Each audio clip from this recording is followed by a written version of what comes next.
Imagine que uma pessoa esteja com alguns quilinhos a mais e ela decide parar de comer doces. Geralmente, a estratégia que a maioria das pessoas utiliza é dizer para si mesma: eu não vou comer doces porque eu estou engordando, minha saúde está péssima e doces me fazem mal. E se você de alguma forma encontrasse o seu filho com um cigarro na boca, provavelmente você brigaria com ele e diria todas as coisas negativas que isso pode trazer. Ou seja, quando o assunto é nos motivar ou motivar outras pessoas a mudar um comportamento, geralmente nós tendemos para o lado negativo, mostrando tudo de ruim que um comportamento ou um vício pode trazer para a nossa vida. E não é somente nós que fazemos isso. Essas advertências também são comuns em campanhas de saúde. Mas se eu te dissesse que as ameaças e advertências que damos para nós mesmos e para outras pessoas têm um impacto muito limitado sobre o nosso comportamento? No vídeo de hoje, eu vou te mostrar o que a Tali Sharot, neurocientista da Universidade de Londres, descobriu nos seus estudos sobre motivação e mudança de comportamento.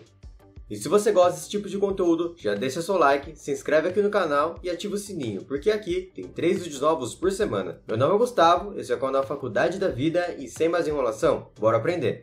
Por que somos resistentes às advertências? Talvez algum lugar que todo mundo já viu alguma advertência são nas caixinhas de cigarro, onde encontramos aquelas imagens chocantes sobre as consequências desse vício. Em um primeiro momento, aquelas imagens até causam impacto nas nossas escolhas. Porém, estudos mostram que quanto mais vezes a imagem da dor aparece, menor será a sua relevância. E no caso de fumantes, isso fazia com que a ideia de parar de fumar se tornasse menos atraente ainda. Mas a questão é, por que o impacto dessas ameaças são tão limitantes? A questão é que o nosso cérebro não gosta de nada que cause uma ideia contrária daquilo que acreditamos. E quando isso acontece, nós trazemos razões e desculpas para diminuir esse desconforto. Então, depois de algumas advertências, as pessoas que fumam, bebem ou que possuem qualquer outro tipo de vício vão dizer para elas mesmas: isso não me faz tão mal, ou meu avô era fumante e viveu até os 80 anos. E o que acontece é que quanto mais vezes essas razões aparecem, mais resilientes as pessoas se tornam e menos as ameaças as incomodam. E a resiliência dessas pessoas vai aumentando cada vez mais, até que chega um momento em que as consequências chegam. E aí, muitas vezes, a mudança de comportamento pode ser tarde demais. As advertências mudam conforme a nossa idade. O estudo da neurocientista Tali Sharot mostrou que em praticamente todas as faixas etárias, a capacidade de ouvir boas notícias permaneceu bem estável entre todas as idades. Ou seja, boas notícias que vão a favor daquilo que você acredita e trazem confortos são bem mais assimiladas pela nossa mente durante toda a nossa vida. Porém, a capacidade de ouvir notícias negativas e advertências muda conforme a nossa idade, sendo que as crianças e os adolescentes são os piores em ouvir advertências, e os adultos melhoram nesse quesito. E por que isso acontece? Além das pessoas jovens serem um pouco mais imaturas, as dores de mudar estão muito distantes, pois quando um jovem exagera no álcool, por exemplo, no dia seguinte ele já está melhor. Então é como se os adolescentes não conseguissem realmente sentir as consequências de hábitos negativos, o que é diferente com adultos de 40, 50 anos, que sentem imediatamente o impacto de uma postura errada, por exemplo. O mais interessante é que os idosos, ao contrário do que você possa estar imaginando, também têm a mesma postura dos adolescentes de ignorar essas advertências. E por que isso acontece? Isso porque os idosos se tornaram mais resilientes com as desculpas e razões que ele criou durante toda a vida. E como o nosso cérebro se acostuma com qualquer situação, mesmo sentindo as consequências do álcool, elas continuam bebendo.